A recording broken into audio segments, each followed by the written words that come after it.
Y ya estoy grabando, muchachos. Ok, después vamos a probar bajar la grabación.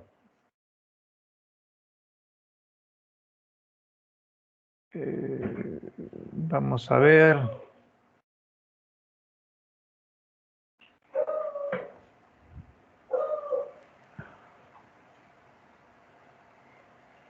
Esta es como una forma de pasar lista también.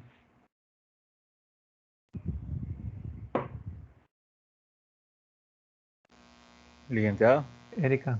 ¿Sí, Helsing? hace poco con un compañero compartimos el link para que los compañeros que no están aquí en Teams puedan ingresar. Ok, está bien. Y gracias, Helsing. Y es bueno que los que no pueden ingresar, porque quizá por el correo electrónico, porque la idea es ingresar con nuestro correo institucional y conectarnos a la sesión que yo voy a abrir siempre. De esta forma no ponemos un link, pero siempre nos ayuda y está bien, Helsing, gracias. Vamos a ver si los otros compañeros podemos incorporarlos para saber cuál es el problema que tienen para conectarse. Porque entiendo que ustedes entraron a Teams, seleccionaron su correo o su cuenta institucional, se conectaron y ahí está el grupo de macroeconomía. A cada uno de ustedes les llegó una invitación por su correo. Entonces, vamos a decirle a los demás que si tienen problemas, que me escriban para ver si lo podemos Licenciado, solucionar. Lick, ¿Sí? ¿usted ya se les incorporó al grupo de WhatsApp o no? No, todavía no. Me Ok. voy a incorporar al terminar, entonces. Ok, Ok. no tenía esta duda. No, me voy a incorporar, sí, gracias. Ok, listo. O sea que cuando me incorpore después tengan cuidado con lo que compartan, ¿verdad? Porque en un periodo compartieron un examen. Bueno, y, tomaremos en cuenta. y- no, les digo, la verdad que a veces somos ingenuos en algunas cosas, pero la idea es de que, bueno, se acuerden que estoy ahí, que debemos usar un lenguaje apropiado, es bueno que hagan sus chistes, pero de las normas, dentro de las normas de respeto, ¿verdad? Ok, muchachos, entonces, este es el libro, véanla, vamos a ver la pasta.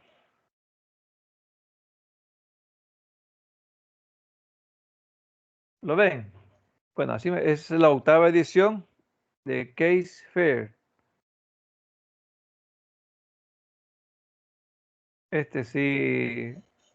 Si no lo han compartido, entonces voy a ver si yo lo puedo subir al WhatsApp. Bueno, Sí, ese fue el que compartió el compañero. excelente, bueno, entonces este es el que vamos a utilizar. Entonces la idea, muchachos, es eh, utilizar el tiempo de manera eficiente, para no darles más carga de la que deben llevar, leer solamente lo que corresponde y queda a criterio de cada estudiante indagar más sobre el tema. Hoy escuché que un catedrático estaba mencionando que cada estudiante que se matricula en la universidad es considerado como un científico, como digamos, como un futuro científico, en el que está en un proceso de formación, se le guía y se le debe inculcar que investigue. En realidad, nosotros somos formados, al menos creo que así fue formado yo, siempre pensando en que yo iba a graduarme para obtener un trabajo. Y la idea debe ser primero graduarme para que yo pueda generar un trabajo, para que yo pueda investigar, para que yo tenga las herramientas y pueda ejercer de manera personal. Y como segunda razón es encontrar un trabajo y poder aplicar también ahí mis conocimientos. Entonces, la idea es un autoestudio más ahora, ¿verdad? Que es un poco más complicado, pero a todo hay que sacarle provecho. Entonces, ustedes van a leer lo que se les asigne y el que quiera investigar más, entonces va a tomar la iniciativa para leer más. Yo siempre les voy a decir en algunos casos qué temas hay que profundizar, qué ejercicios hay que desarrollar, porque de acuerdo a eso yo pongo la evaluación. Entonces, prácticamente, como dice el dicho, soldado avisado no muere en batalla, creo que así es. Y no sé si estoy inventando, me corrigen, por favor. Bien, entonces este es el libro, muchachos. Veamos la planificación didáctica y tenemos que la primera semana, que es del 19 de mayo al 25 de mayo, que sería hasta mañana, tenemos que cubrir estos capítulos. El capítulo 1, 2 y 3 es un repaso de lo que es la economía, entender conceptos de la escasez, el flujo circular de la economía, repasar rápidamente lo que es el modelo, uno de los principales modelos que se ve en principios de economía y en microeconomía. El modelo de la demanda y oferta, que es un modelo que podremos decir es de tipo económico, pero aplica para todo, para todo. La oferta de carreras en la universidad se da de acuerdo a la demanda que haya de las mismas. Si hay demanda de, de carreras de contaduría, entonces se va a incrementar la oferta de docentes para impartir la carrera de contaduría y así para cada una de ellas. Y en otro caso puede ser de que la demanda esté disminuyendo, la demanda de una carrera. Entonces, de la misma forma, entonces va a disminuir la oferta. ¿Y eso con qué tiene relación? Tiene relación con lo que pasa en la sociedad. ¿Qué está demandando la sociedad? Si yo me gradúo de la universidad, ¿qué demanda la sociedad? Si está demandando contadores o administradores o ingenieros industriales. Entonces, todo es oferta y demanda. Yo les voy a contar mi experiencia que cuando yo ingresé a la universidad, algunas veces uno ingresa por, por lo que le dicen los padres, estudiar tal cosa, o por lo que uno ve en los padres, o por lo que uno ve en alguna persona que ha sido un modelo, y uno dice, bueno, yo quiero ser un licenciado de administración de empresas porque voy a administrar empresas. Y así cada quien tiene su idea. En mi caso, yo quería ser ingeniero eléctrico y porque mi papá era un técnico electricista y él quería que yo fuera un ingeniero eléctrico. Eh, Me matriculé en la carrera de ingeniería eléctrica y en realidad yo había estudiado comercio en el colegio. Y en las primeras clases con las matemáticas fueron bien complicadas, entonces en realidad no era lo mío. Entonces me cambié de carrera y en ese tiempo había una alta demanda de economistas. Y había dos razones. Uno, bueno, había demanda de economistas y yo quería trabajar en el Banco Central. Ese era uno de mis sueños, trabajar en el Banco Central. Y decidí estudiar economía. Y posteriormente la carrera la demanda de economistas fue bajando porque muchas de las fuentes de trabajo de los economistas son del gobierno. Y, y apareció una política, yo creo que a nivel mundial, que era el tema de ir reduciendo el aparato estatal, entonces, reducir el gasto público. Entonces, al disminuir estas instituciones, entonces se iba reduciendo también la demanda de economistas. Y yo me orienté prácticamente por el campo de las finanzas, el campo contable y, y afortunadamente ahorita me toca impartir clases de economía, que es algo que es bien práctico. ¿Y por qué hablo de todo esto? Porque mencionaba el tema de la oferta y la demanda. Entonces, todo tiene que ver con oferta y demanda, muchachos. ¿Sí diga? Imer. No, nada, solo Ok, activé el micrófono por accidente. no hay problema. Bien, entonces tengo una presentación. Vamos a ver que este es un repaso y de este capítulo. De esta primera semana lo que vamos a poner es una prueba rápida. Vamos a dejar cierto tiempo y el objetivo va a ser refrescar esos conocimientos. Ahora, sí vamos a entrar con más detalle entre hoy y mañana, quizá miércoles más máximo, ¿verdad? A ver lo que es la macroeconomía. Ok, entonces, ¿con qué nos vamos a guiar ahorita? Nos vamos a guiar con la presentación. Voy a abrir la presentación, déjenme ver.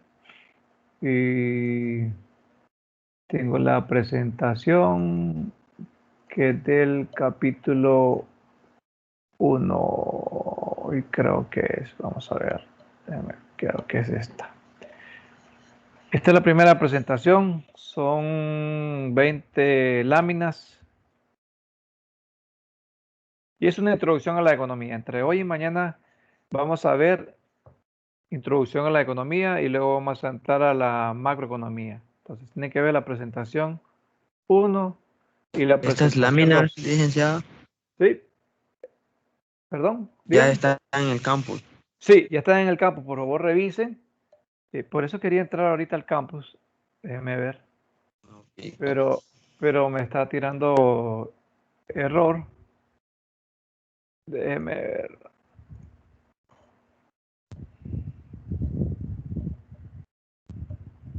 Porque quiero ir logueando en el campus. Déjeme ver.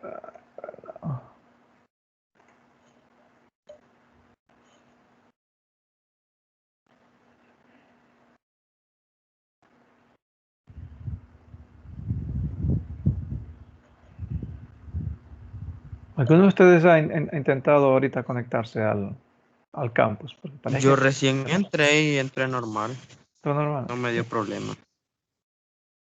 Ok, entonces a mí me está dando problemas. Pero bien, si usted entró entonces en la primera semana, he organizado por unidades y por temas. Ok, aquí está. Entonces tenemos aquí, pero aquí me da error, no sé qué por qué. Vamos a ver.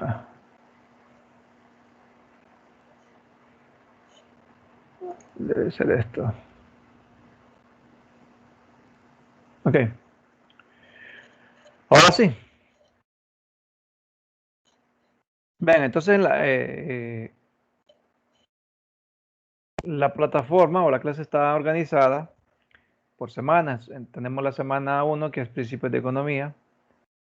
Esta introducción a la economía, que es la que les voy a mostrar ahorita, y luego la otra presentación que habla de la introducción a la macroeconomía. Y hay un video que habla de la macroeconomía para reforzar. De esta primera semana vamos a hacer una prueba rápida, creo que todavía estamos en periodo de adiciones o ya se terminó el periodo de adiciones y cancelaciones. Hasta mañana, último día. Mañana es el último día, ¿verdad? Ok, entonces, pero en teoría ya casi todos estarían haciendo ya a este momento creo que han hecho los respectivos cambios de ediciones. Entonces, la primera tarea la dejaría para el próximo domingo y la subiría el día miércoles. Va a ser una tarea como un pequeño examen. Ustedes van a selección múltiple y el objetivo es reforzar los conocimientos de esta primera unidad.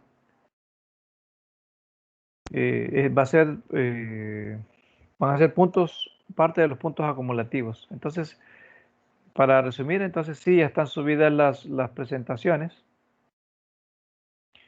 De hecho, voy a entrar, aunque yo tengo abierta esta, pero voy a entrar aquí a esta introducción para hacer de que a ver si no la he cambiado.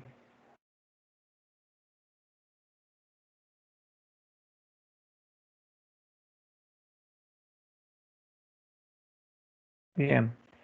Entonces, observen que es la presentación que vamos a ver ahorita. Son 20 páginas. ¿De acuerdo? Bien. Rápidamente, muchachos. Bueno, cuando hablamos de economía nos preguntamos, bueno, ¿por qué estudiar economía? ¿Todo tiene que ver con economía o todo tiene que ver con finanzas? Bueno, las finanzas es parte de la economía. Las finanzas tienen que ver con el manejo de la administración del dinero. Y el dinero, de cierta forma, se convierte en un valor económico. Todo tiene un valor económico. ¿Cuáles son los alcances de la economía? Sabemos, ya ustedes vieron la parte de microeconomía. Ahora vamos a ver la parte de macroeconomía. ¿Qué es la microeconomía? Bueno, verlo a nivel de empresas. Ya macroeconomía, verlo a nivel de país y a nivel a nivel internacional. Luego, identificar lo que es un problema económico, por qué decimos que hay problemas económicos y cómo los vamos a solventar. Y hacer un breve repaso de la demanda y de la oferta, de lo que les estaba hablando hace poco. Bien, ¿qué es la economía? Una definición dice, la economía es el estudio de cómo los individuos y las sociedades deciden utilizar los recursos escasos que les han proporcionado la naturaleza y las generaciones anteriores. La economía es una ciencia conductual o social. Esta es la definición que tiene el libro de texto y analicémosla rápidamente. La economía es el estudio de cómo los individuos y las sociedades deciden utilizar los recursos escasos. Pensemos ahorita, muchachos, ¿qué está sucediendo con la pandemia? Ahorita debemos hacerle frente a la pandemia. Se convirtió en un problema económico a nivel mundial y cada país debe hacerle frente a ese problema. ¿Cuál es el problema? Primero, velar por la salud de los habitantes de ese país. ¿Qué demanda eso? Demanda servicios de salud. Y no estábamos preparados, tenemos un servicio, un sistema de salud deficiente. Y la demanda iba a ser grande. Entonces teníamos que analizar cómo íbamos a utilizar esos escasos recursos, los sistemas de salud. Y ante esos escasos recursos, tuvimos la necesidad de traer más recursos. Y hemos visto que al principio no existían las mascarillas, se habían escaseado, el gel, el alcohol, las vitaminas, todo se escaseó. ¿Por qué? Porque se incrementó la demanda y la oferta se quedó a su nivel máximo, que más adelante vamos a ver cómo funciona eso de la oferta y la demanda global. Le decimos la oferta y la demanda agregada. Vamos a partir de este concepto de lo que es utilizar los recursos escasos y llegar a cómo se maneja eso a nivel de país e incluso a nivel internacional. Bien, entonces nos enfrentamos a una situación de escasez. ¿Qué empezó después? Bueno, empezó el sistema productivo a nivel nacional y a nivel mundial empezó a redestinar el uso de los recursos y se empezó a producir alcohol, mascarillas. Algunas maquilas empezaron a cambiar sus líneas de producción y dejaron de hacer algunas prendas que dejaron de demandarse, vestuario, por ejemplo, y empezaron a producir lo que era todos los equipos para bioseguridad, como mascarillas, guantes, batas y todo. Entonces, todo lo que era necesario para hacerle frente a esta crisis sanitaria. Luego salió el tema de la investigación, que se tenía que investigar para encontrarle una cura a esta enfermedad. Y eso lo desarrollaron algunos países que tienen tecnología. Y a esto voy, digamos, cuando se están formando estudiantes en la universidad, todo es para que en conjunto le prestemos un servicio a la sociedad, ya sea administrando empresas, ya sea dándoles asesoría a las empresas, creando innovación. Los que estudian la medicina sirviendo en los hospitales y también creando innovación en los hospitales, cómo aprovechar los espacios donde solo caben 3 camas y crear más espacios para que hayan 5, 6 camas, 7 camas. Todo eso es utilizar los recursos escasos. Y a eso se refiere la economía. Estamos en nuestros hogares, vayamos a nuestros hogares. Y puedo poner cualquier ejemplo, ya sea la alimentación. Si estamos limitados con la alimentación, ¿qué alimentos debemos comprar? ¿En qué cantidades? Si compro en exceso se me puede arruinar. Si tengo una refrigeradora que es de 12 pies cúbicos, no puedo comprar alimentos que necesiten 20 o 30 pies cúbicos y todo tiene que ver con la administración de los recursos. ¿Qué va a suceder ahorita, muchachos? Y quizás ustedes se han preguntado, por ejemplo, ¿de dónde está saliendo todo el dinero con el que se están comprando hospitales, vacunas y todos los equipos de bioseguridad? ¿Alguno tiene algún comentario, alguna idea?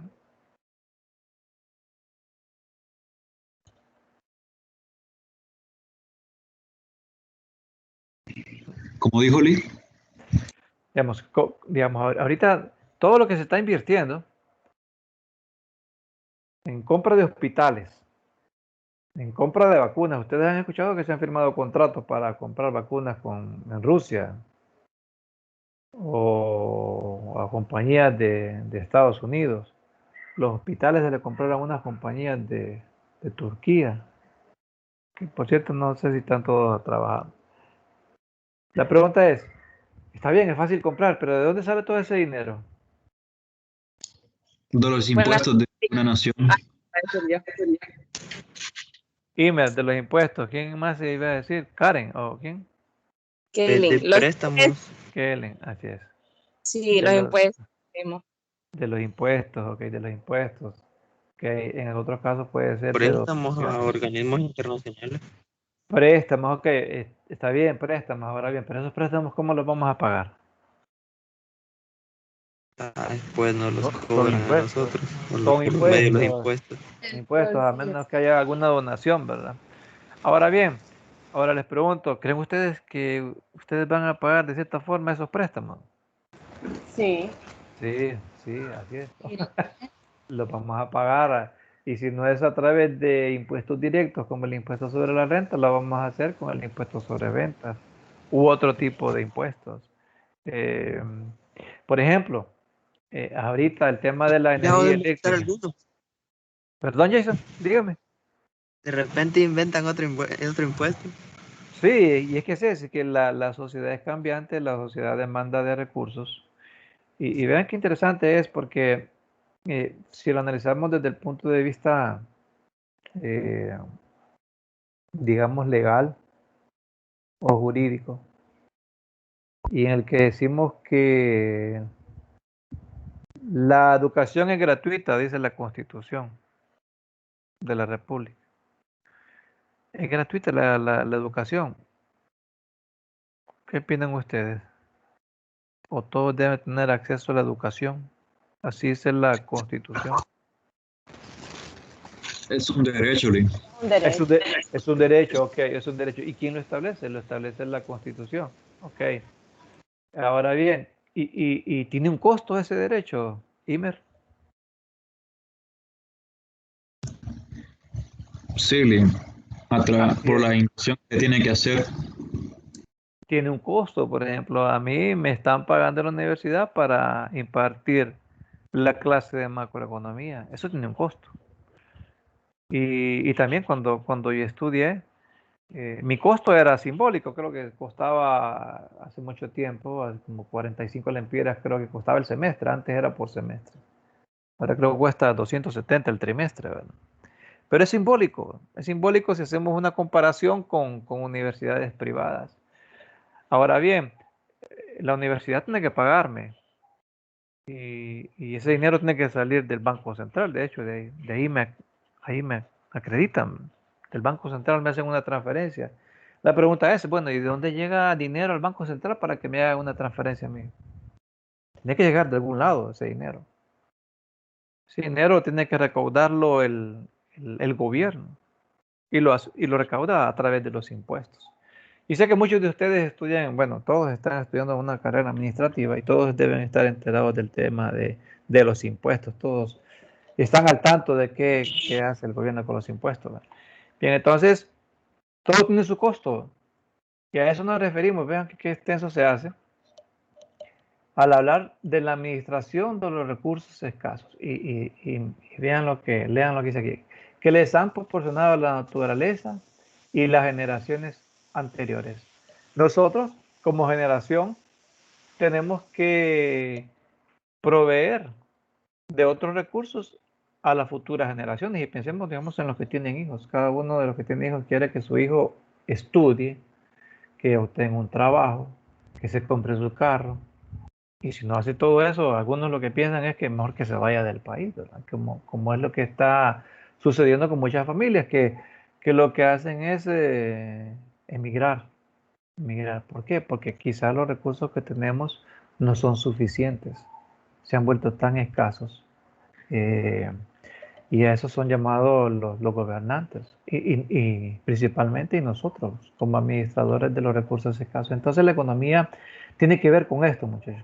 ¿Cómo administramos esos escasos recursos? Porque es una ciencia conductual o social.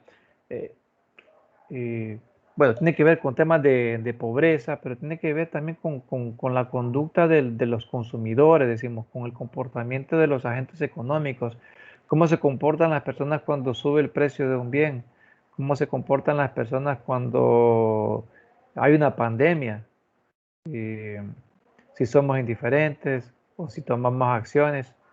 eh, Mucho de eso tiene un costo y eso se vuelve digamos, un costo económico. ¿Cómo hacer los procesos dentro de una empresa? Saben que las empresas se están enfocando ahora, y ustedes han escuchado el tema de inteligencia emocional. Inteligencia emocional, o sea, cómo actuamos emocionalmente ante determinada situación. ¿Por qué? Porque tiene un costo económico, tiene un valor económico. Y otra definición de un libro de macroeconomía de Michael Parkin y Eduardo Loria, dice: la economía es la ciencia social, que es lo mismo que dice el anterior, que estudia las elecciones que los individuos, las empresas, los gobiernos y las sociedades enteras hacen para enfrentar la escasez, así como los incentivos que influyen en esas elecciones y las concilian. Bien, aquí ya habla de elecciones y hace una indicación de los agentes económicos, los individuos, las empresas, los gobiernos y las sociedades. Siempre habla el tema de la escasez y aquí introduce lo que son los incentivos.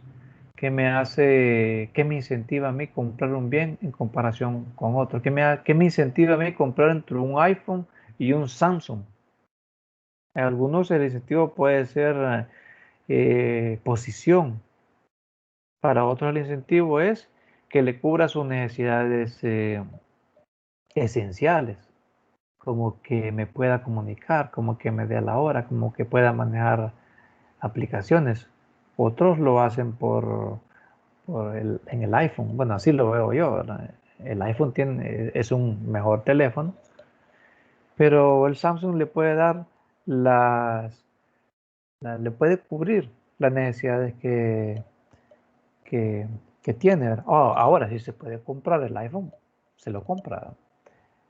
Eso no se debe impedir. El que se lo puede comprar, se lo compra. Bien, ¿por qué estudiar economía? 4 razones. Aprender una manera de pensar. Vamos a hablar rápidamente del costo de oportunidad. Esto se ve en principios y en micro. Marginalismo y costos hundidos.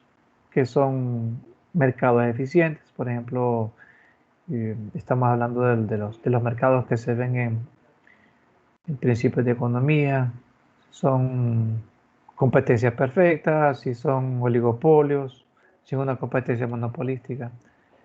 Por eso debemos estudiar economía, para entender a la sociedad. Y de eso hemos hablado ahorita, cómo actuamos ante una pandemia, por qué se deben tomar ciertas decisiones de compra de equipo de seguridad o sanitario, porque se busca un bienestar, ¿verdad? ¿Qué tipo de trabajos se van generando? La sociedad está cambiando, el mundo se ha vuelto global. Ustedes saben que hay muchas transacciones que ahora se realizan de manera remota. Bueno, este es un claro ejemplo, cómo estamos impartiendo clases, cómo ustedes reciben clases. Y así trabajan algunas compañías. Sus centros de administración los tienen en otros países, y sus centros, algunas funciones como administrativas, contables, de crédito, financieras, las están centralizando en otros países. ¿Por qué? Porque el costo es más bajo. Por ejemplo, muchas transacciones se hacen desde la India. Aquí tenemos, por ejemplo, los call centers. Los call centers prestan servicios a empresas a nivel mundial. La pregunta es, bueno, ¿y por qué escogen un call center de Honduras y no un call center de la India? Bueno, habría que ver.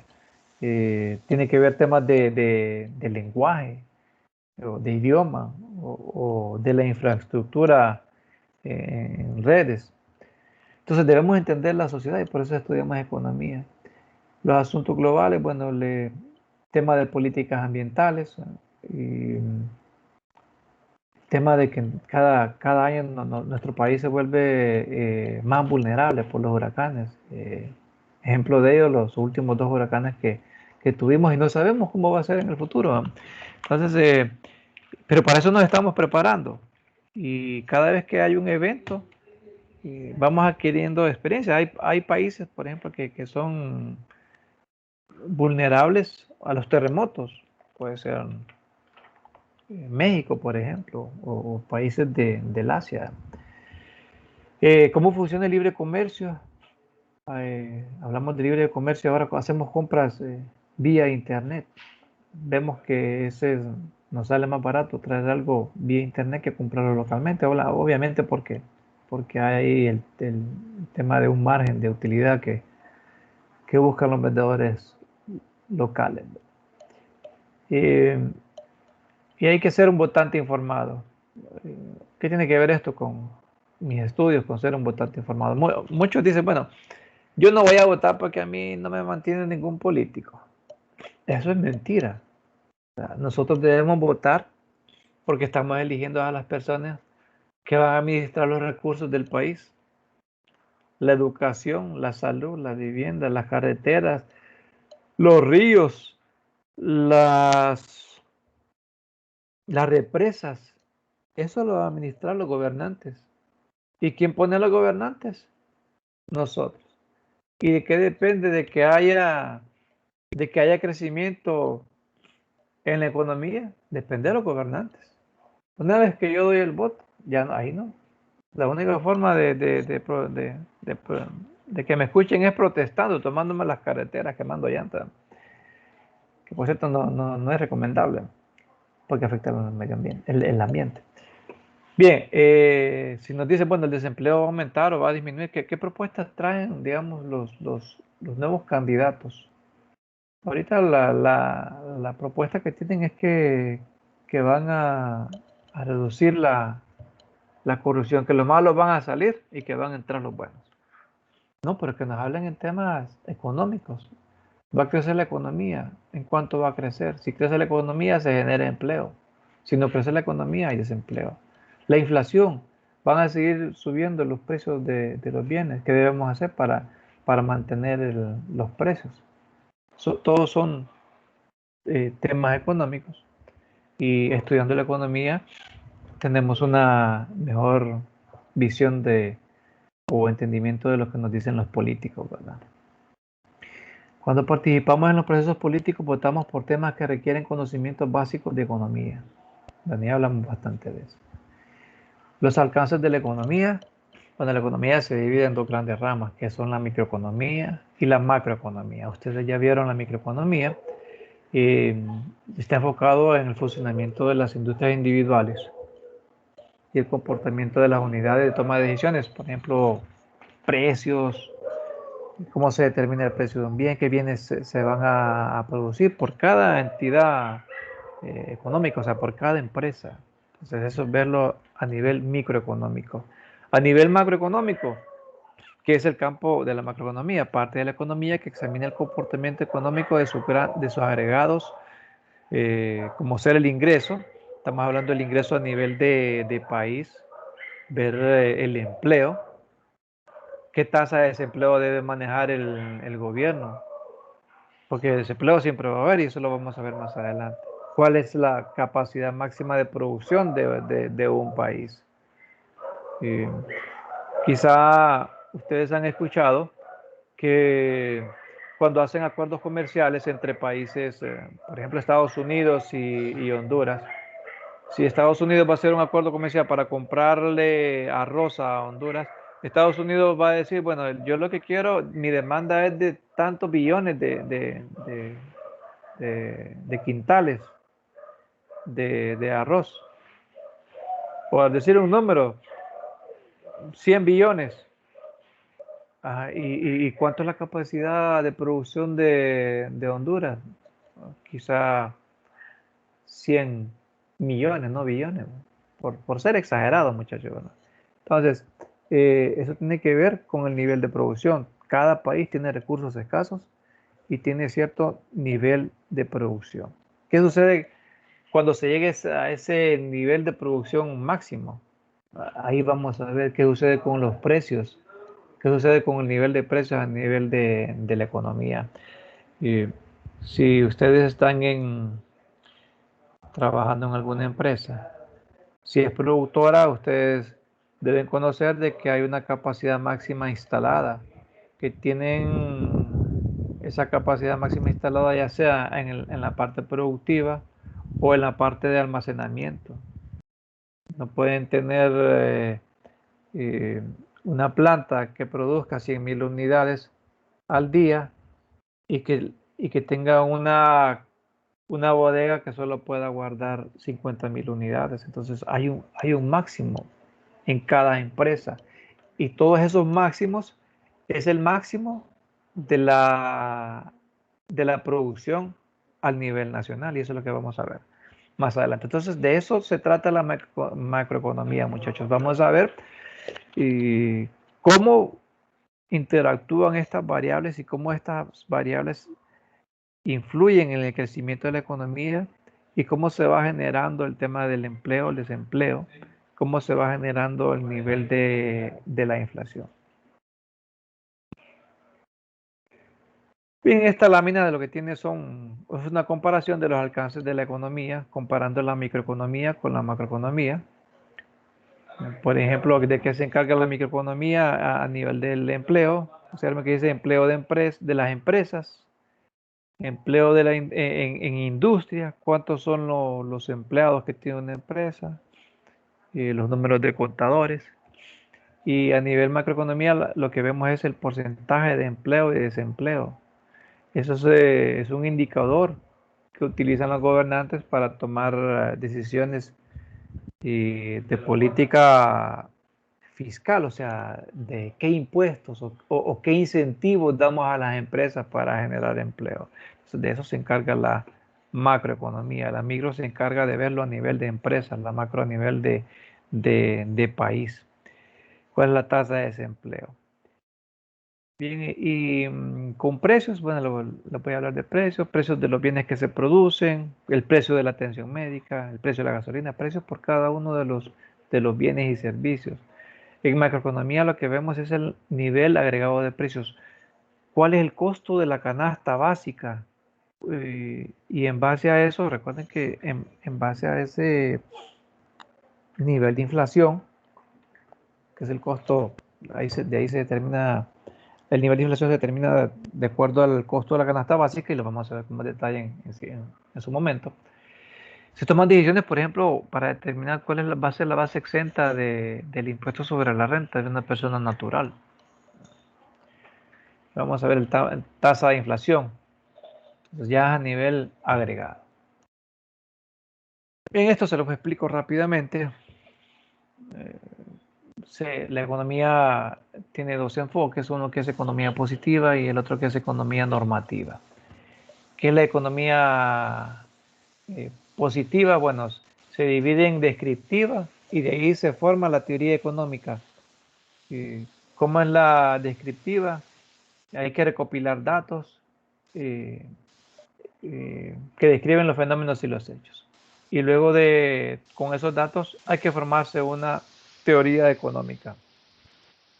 Por ejemplo, en el modelo de la demanda y de la oferta, si sube el precio de un bien, entonces disminuye su cantidad de demanda. Ahora bien, ¿de qué va a depender de que suba el precio de un bien? Puede ser de los costos de los insumos o del nivel de salarios. Entonces, todo eso se recolecta y se forma una teoría económica.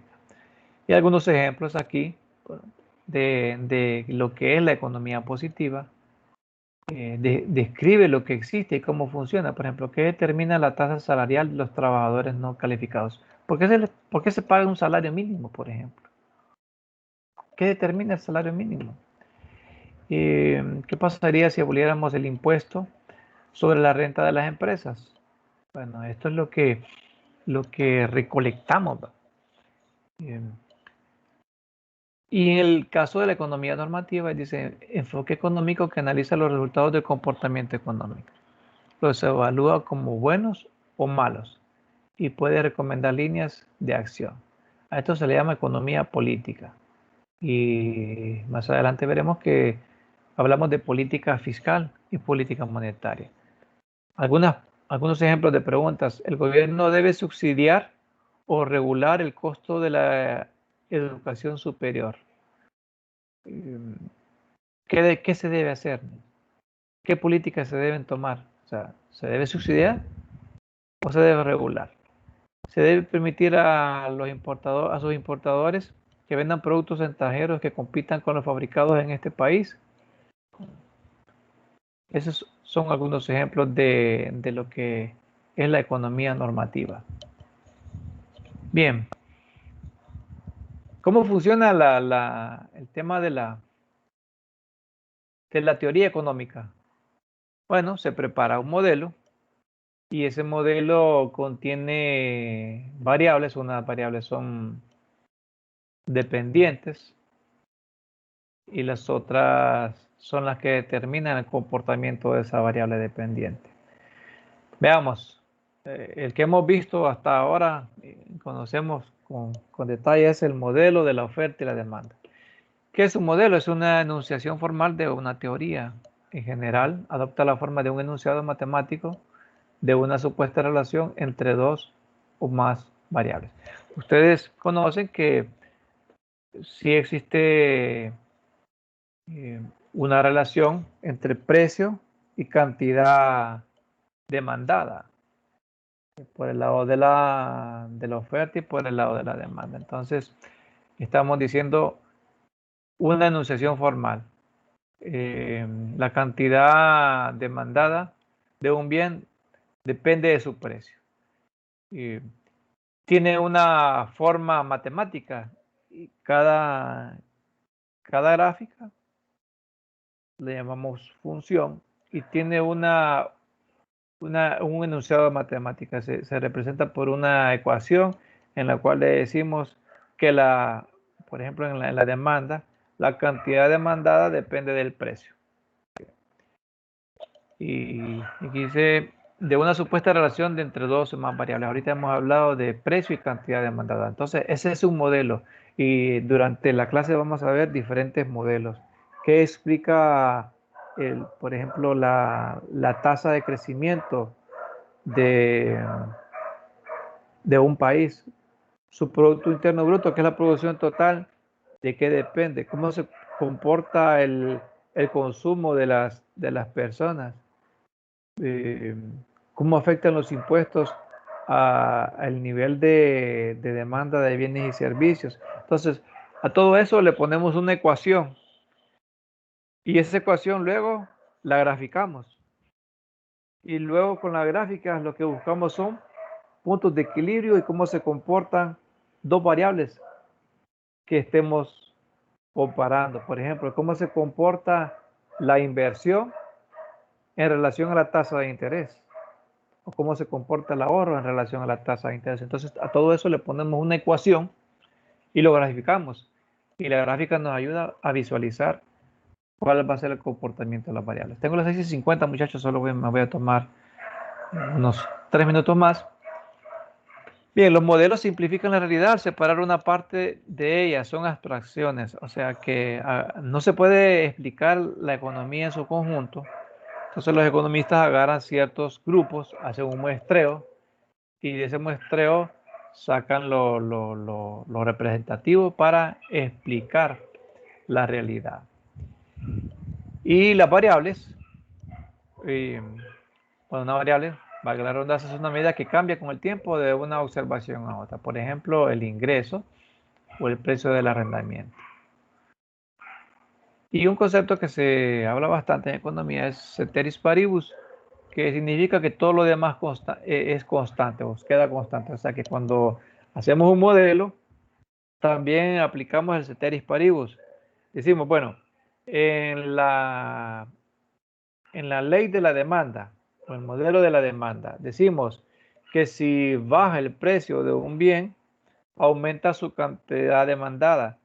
Ceteris paribus. Esto significa que se mantiene lo demás constante, porque no necesariamente si el precio de un bien baja, si baja el precio de otro bien que yo compro, entonces siempre voy a seguir comprando el otro bien. No porque baja el precio de este bien, yo voy a comprar de este si yo compro otro bien. ¿Me explico? O sea que estoy diciendo que si yo estoy analizando dos variables, voy a considerar que las demás variables permanecen constantes. Entonces, cada vez que veamos la expresión ceteris paribus, estamos diciendo, estamos analizando estas variables, pero estamos considerando que las demás, todo lo demás, permanece constante. Bien, por ejemplo, aquí hay un ejemplo de ceteris paribus. Ejemplo, ¿cuál es el efecto de un aumento en el precio de la gasolina sobre el uso del automóvil? Ceteris paribus nada más cambia. Es decir, los precios de la gasolina aumentan 10%, ¿cuánto disminuirá el uso del automóvil? Suponiendo que no haya ningún otro cambio simultáneo, es decir, admitiendo que se mantienen constantes, ¿qué? Bien, sube el precio de la gasolina, entonces, ¿cuánto voy a consumir yo siempre de gasolina? Pero debo considerar, bueno, se mantiene constante mi ingreso, no voy a tener más hijos, la población se mantiene igual o cambian las leyes. Entonces, para poder hacer un análisis, de cierta forma debo asumir que otras variables no cambian. Ahora bien, los modelos se van volviendo complejos. Podemos decir al inicio, bien, suben los precios de la gasolina, pero ahora voy a considerar que el ingreso va a subir, pero todo lo demás va a permanecer constante. Entonces los modelos se van formando de acuerdo al alcance de nuestra investigación o de acuerdo al alcance de lo que queramos explicar. Bien, muchachos, entonces voy a terminar los modelos para que cerremos la clase y esta es la estructura del modelo. Aquí encontramos que hay variables exógenas que son las que explican a otras variables. Se forma un modelo y se explican variables endógenas, que son los resultados. O sea, que estas variables dependen de estas variables. O sea, que estas ya están dadas y estas van a determinar el comportamiento de otras variables. Por ejemplo, si yo digo que se va a incrementar el ingreso y considero el ingreso o los salarios como una variable exógena y pongo aquí el consumo. Entonces, si se incrementa el ingreso, o el salario de una persona, cómo se va a comportar su consumo. Entonces hago un modelo y digo, bueno, el modelo va a decir que el consumo de las personas es un porcentaje de su nivel de ingreso, y armo una ecuación, armo un modelo matemático para tener ese modelo y explicar el comportamiento de las variables endógenas. Y para terminar, muchachos, hoy variables exógenas son las que se consideran dadas. El fin del modelo es mostrar cómo afectan las variables exógenas a las variables endógenas. Y las variables endógenas son las que un modelo trata de explicar tal como les dije. Bien, muchachos, creo que nos quedamos aquí por hoy. Y voy a parar la grabación, muchachos, y quiero darles tiempo para